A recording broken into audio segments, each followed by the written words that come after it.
As a student, when you move to the US, it can be very expensive without a credit card.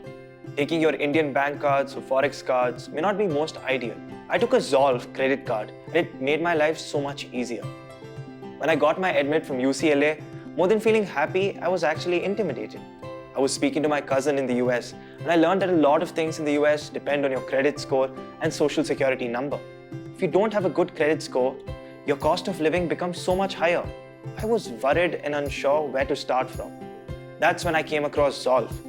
It took me 5 minutes to complete my credit card application on the website, while I was still here at home. The best part, the moment I landed in the US, all I had to do was take a selfie and my card was activated.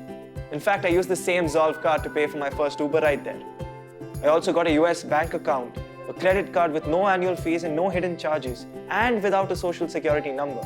I was able to build my credit score from day one, and that was a huge advantage.